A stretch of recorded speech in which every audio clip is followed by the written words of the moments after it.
Iowa Deer Classic, March 7th through the 9th, Iowa Event Center, Des Moines. Now, 3 levels of hunting and shooting gear, land management, outfitters, and more. Big buck and shed contests, seminars, celebrities, archery shoots, family shows. Get tickets, win prizes at iowadeerclassic.com. All Access. An inside look at what it takes to operate Iowa's largest entertainment and convention facilities. This is Iowa Event Center All Access. From Iowa Everywhere.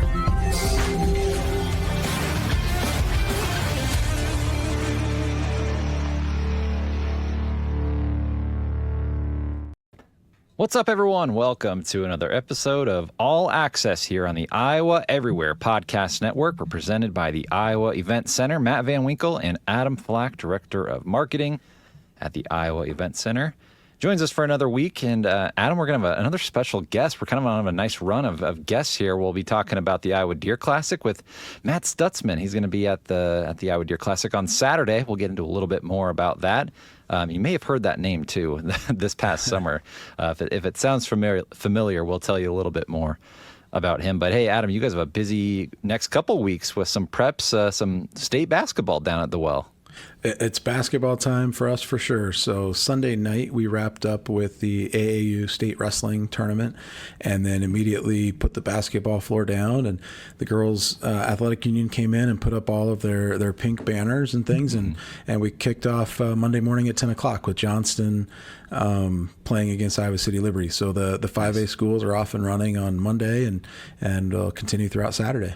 Love watching the girls play. They carry those on Iowa Public Television too now, still, correct? So yeah, they do. I think the quarterfinals and semis you can actually watch just off of the Girls Athletic Union website. If you go to that State Tournament Central and you can't make it down here, of course we encourage everybody to come down and watch basketball. But if you can't get here, you can go to the Iowa High School Girls Athletic Union website and watch a free live stream there. Cool. Well, good luck to the girls, and then the boys will start next week, early next week. Yep. Boys go 5 days. They go Monday through Friday next week. So we'll have a day to get it switched around after the finals on this Saturday night. And then we'll be ready to go right away Monday morning. So much young local talent, too. That I saw a picture of some of the Iowa State, Northern Iowa coaches down there watching. So yeah, all eyes on Wells Fargo Arena this week for sure. Yeah, I walked by Jan Jensen on the concourse just a little bit ago, and so she's here watching a couple of players, and just the athleticism from these girls is great. The Johnston, I know, has Amani Jenkins going to Virginia Tech, and then you got Jenica, who's being recruited by everybody in the country, and then you get to the Centennial game. You got Maya Crawford going to Drake, and one of the Pleasant Valley girls going to Drake as well. So yeah, there's a lot of college athletics or future college athletes that are here this week. Nice, cool. Well, good luck to our local teams, and our collegiate teams will be starting their conference tournaments this week as well. So good luck to all of our local teams here in Central Iowa and around the state. But hey, Adam, you guys have a cool event that is making its return back to the EMC Expo Center this weekend. The Iowa Deer Classic is back Friday, Saturday, and Sunday. Yeah, one of our favorites. So they'll start moving in this week, and we'll open the show Friday at 2. It's a show that continues to draw big crowds, and it's because they continue to bring in great speakers, great seminars. It's an event that you can buy a 3-day pass for $20 and pretty much be down here all weekend and enjoying the latest in archery equipment, talk to landowners, talk to land management companies, participate in some different contests with archery. So yeah, it's a show that people put on their calendar and make a weekend out of it, and excited to have them here. It's always a nice cross section between the girls basketball crowd and the Deer Classic, but yeah, it works out pretty well. Well, yeah, it's super cool. Like you said, they bring in special guest speakers, and they've got a really cool one that's coming on Saturday, right? Yeah, so Matt Stutzman, the armless archer, is coming in. He, an Olympic athlete, the Paralympic Games. He won gold just in 2024, and so it's exciting that he'll be here on Saturday to meet and greet with fans. So that's the thing about the Deer Classic. They always bring in a lot of good, well-known seminar speakers and celebrities that have made their name in the hunting world. Awesome. Well, hope you enjoy this interview with gold medalist Paralympian Matt Stutzman. All All right, well, our guest today is Matt Stutzman. He was born without arms, and the Iowa native has become a 4-time Paralympic athlete, competing in each of the last Paralympic Games, competing in archery. He won his first medal, a silver, in 2012 in the London Games, and last year took home the coveted gold medal in Paris. You can catch Matt this Saturday at the Iowa Deer Classic from 10 a.m. to 6 p.m. on the east end of the upper level near the Shed Antler registration. And Matt is joining us here now. Matt, thank you so much for hopping in. And well, I would say welcome to Iowa, but you're an Iowan. You live down in Fairfield, right? I do. Hey, thanks so much for having me. Yes, I live in Fairfield. I'm sure the weather's just as nice right now as it is up there for a change. It's pretty nice. Yeah, we had a mild winter. So I bet a lot of the people that enjoy hunting kind of enjoyed this little bit of a mild winter, right? I'm seeing turkeys everywhere right now, which is crazy. Yeah. So the Armless Archer, I love the nickname. I'm curious, who did somebody coin that for you? Did you give that nickname to yourself? So ironically, when I was coming up with this, I was like, well, I'm armless and I'm an archer. And so I actually said, hey, I'm just going to call myself the Armless Archer. And I actually had one guy said, isn't that politically incorrect? I'm like, I'm not really sure because I have no arms and I'm shooting a bow. So I don't know how much. But I started calling myself that from day one, and it has stuck. It kind of sounds like a superhero name almost. Like you can make a comic book out of it. I mean, do you have a comic book on you? If not, no. I wish. However, I think it is pretty cool because I can tell you guys now that by LA, there'll probably be close to about 8 armless archers. Wow. So it started off as me, but it is way bigger than me now, and it's awesome. So you were the first one. I was the first one, and then the second armless archer that I got into archery, he was from Belgium. He came on the scene in 2019, and it has just grown by leaps and bounds. I mean, 8 doesn't sound like a lot, but that's a pretty good number. Yeah. How did you pick up doing archery in the first place? It wasn't till like later in your life that you actually picked up a bow, right? Yeah, I actually remember this day very specifically because I had just got a job. There was a job I really wanted, and they had sent me an email or a phone call saying, we like your resume. Why don't you come in and we'll have this conversation? And I remember walking in the door, and the second they saw me, like his facial expression just changed. And he made a comment to me about if I had prosthetic arms, I would hire you. And I was like kind of blown away and caught off guard. And what was happening is I couldn't get a job.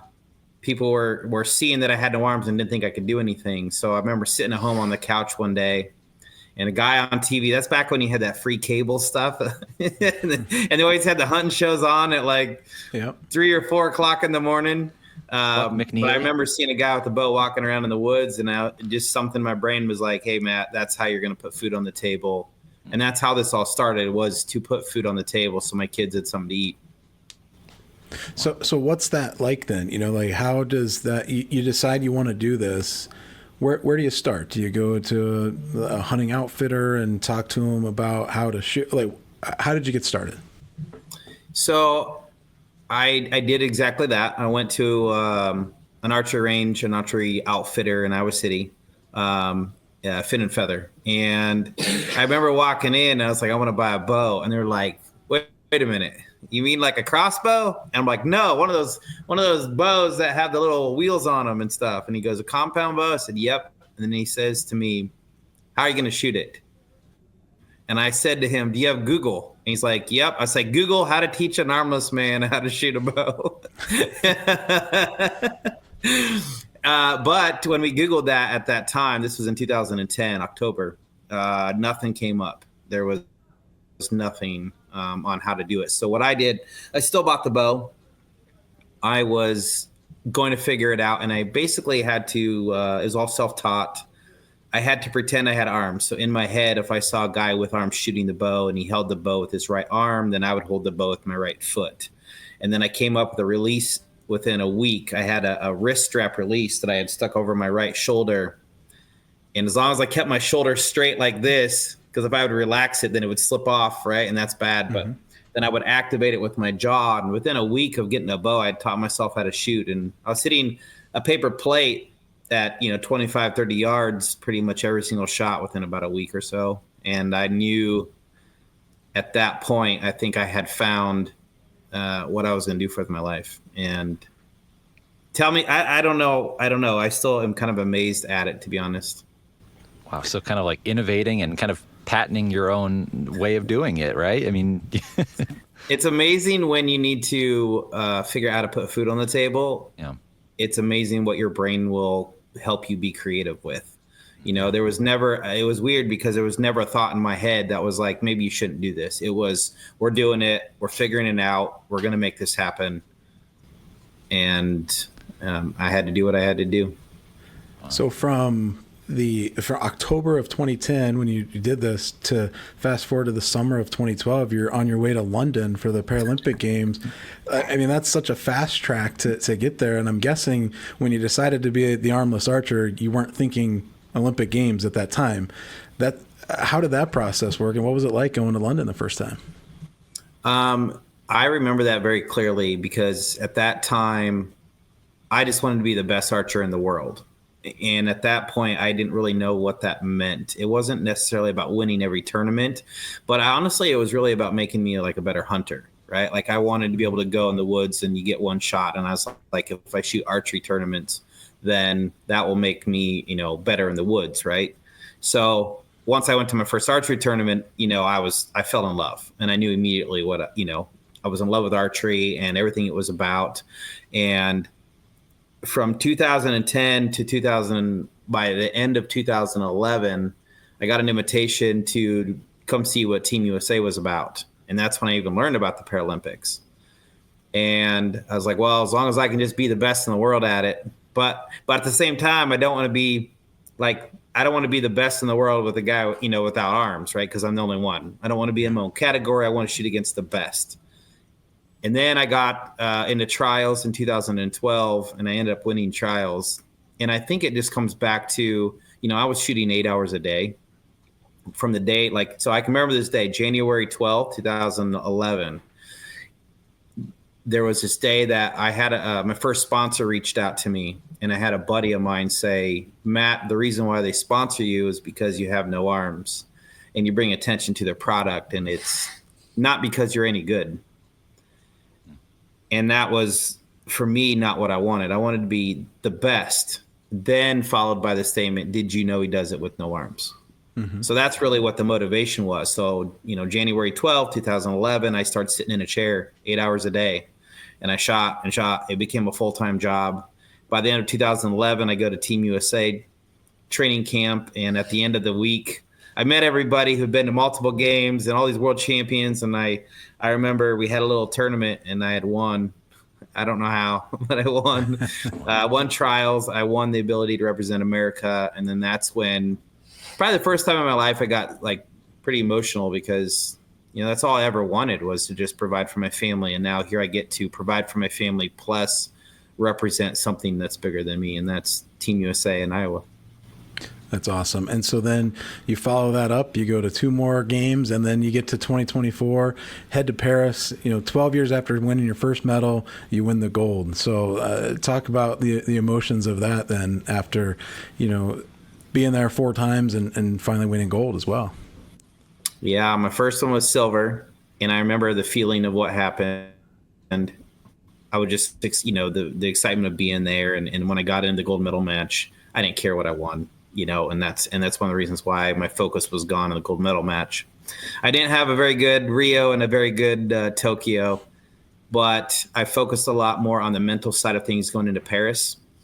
One thing about this games that is completely different than any other games I went to is I was able to take my family, and we went with the thoughts of just making memories, and it wasn't about winning. And I knew I was good enough to win, but it was the mental side. So when it comes to archery is one of those sports where you train for 4 years for one medal. Sure. It's not like swimming or track and field where tomorrow you can run a different distance and get, you're not, swimming, you can earn 5 or 6 medals in one game. So archery, it's one and done, and they crank it out in one day. So you're like, I think about 4 years worth of training for one 12-hour day. That's it. Right. And then you get one medal. So for me, my family being there, I spent a lot of time with them while everyone else was practicing. I would shoot for like 20 minutes a day. And then I would go around the city and I would just enjoy Paris and making memories. My kids had never been on a plane before. Mm-hmm. They never even left the country. So to me, that was the most important thing. And then here's a fact, too, that helps me as well is after every time I would win a round, I would go back and I would hang out with my family for 5 to 10 minutes. And we would meet it in the stadium in the back corner. And that reset my brain because I celebrated with my family and I asked them how they were out there having fun. And for those 5 to 10 minutes, I wasn't thinking about the next round and who it was and about what was on the line. And they really helped me keep kind of like all that importance of win-win-win just kind of to a mellow where I was able to just do my routine and know what I was capable of. And then when I finally did win, I cried a bunch on TV and my sleeves became like my napkins and I'm rubbing my eyes and there I was with wet marks all over. But it's something I will never forget. And I'm still blown away by it all, to be honest. It's all you needed, the family there to be with you. It's the secret weapon, the special sauce, right? Knowing what I know now, if I decide, well, right now I've kind of took a back seat in as far as retirement is concerned from Team USA. But knowing what I know now, if I would carry that into LA, I feel like, because I just know my mindset and how calm I was every match, even if I was down a little bit, carry that same momentum into the next games. I feel like I would have a pretty good shot at it again, just because the mental part was there. And that's really what the difference was between winning a gold and all the other games that I didn't do so well in. Wow. So you're breaking news today on this podcast that you're going for 2028 or not quite yet? No. You know what? I have some good friends of mine who are in the sporting industry, and it's just one of those things where that's 14 years of representing America. I pretty much have podiumed at every event I've ever been to. I've been number one in the world. Like, there's now 8 other armless archers coming in behind me, and they're all young guns who are, right now the number 1 ranked female archer in the world with disabilities is a girl from India, and she has no arms. She's 17. And I've been working with her. Like, it's time for me to pass the torch. Right? Like, it's time for me. I'm 42. I'll be 40. LA, I'll be 46. Like it's time for me to let them have their turn at it. And I will still grow archery. I will still shoot when I can around locally, but I'll be in LA cheering, not clapping for anybody, but I'll be there cheering in heart. Matt Stutzman, a Paralympian, gold medalist winner for the USA in 2024 in Paris. Matt, that's got to be a cool feeling to know that you started this and that there are like young kids coming up that are seeing what you did, seeing how you innovated the sport, and are now doing that and succeeding as well. That has to be a really special feeling for you. I will tell you something about archery that's something I've noticed, and that is from when I first started archery, I realized that the bow didn't care who shot it. The bow just wanted to be shot. And it really freed up my mind to be able to even teach other people that you can take a bow no matter what your disability is, and you can be the best in the world at it. Like, you can compete against the best world and you can win because the bow doesn't care. And what I'm learning in the other armless archers is that they found the same thing I did. They found that passion. They found something that they can be good at, that people looked at them as archers, not just somebody with a disability. And you're seeing that fire that they have to want to be the best at something. And I think that's honestly what's so awesome about archery, because that can happen, and it can happen to anybody no matter what. I think the interesting thing with you too is, like, you were born without arms, so that's all you know, right? That's the only way you've done it, right? But for some people, I would assume that are competing, maybe that's not the case for them, right? Where maybe they lost a limb or at some point in their life, and they've had to adapt to their body now too. So, as you're competing and you're going up against these people, I'm sure it's just, with the Paralympics, there's people with all different kinds of backgrounds, right? I'm just curious, like, how you've seen that sport evolve with the different backgrounds that come into it too. First of all, I think it's awesome. Right now, we're at pretty much an all-time high when it comes to people with disabilities, shooting archery.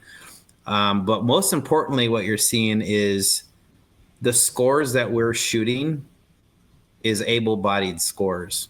Yeah. So in my gold medal match at 50 meters, hitting a 3-inch circle, that's what our target was for Paris. I shot a 150 is a perfect score, and I shot a 149, which is actually the new record. So it's the highest elimination score ever shot in the history of any games ever. Olympics. So you take the scores that I'm shooting and the guys from China and some of these best archers in the world that have a disability, if you would throw them in an able-bodied tournament, they would, we could win the whole thing or even be in the top 5. Wow. Like that's what to me is I think that's pretty cool, right?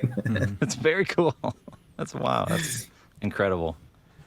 So Matt, we'll wrap up with you. We appreciate you taking all the time with us, but we were doing research and getting ready for the interview and stumbled across a news article that came out just today, I believe. Did I see that you're one of 6 finalists for the prestigious World Sportsperson of the Year with a Disability at the 2025, is it Laureous Sports Awards? Yeah, honestly, I'm very blessed, and I'll tell you why I'm very blessed. I was 8 years old when I wanted to be the best in the world at something. And this year I won the award for overall best archer of the year. So the world thinks I'm the best archer of the year, like in the world. And that's not just able-bodied. Like I beat out Olympians and things like that. So to me, to be considered the best archer in the world is pretty humbling because it's something I've been chasing for as long as I can remember. And then now this just launched today, actually, that I was nominated for best sportsman of the year with a disability, which is another surreal thing because I never thought I would be up for that. That's a pretty big honor. I think those honors are in Spain, Madrid or something like that.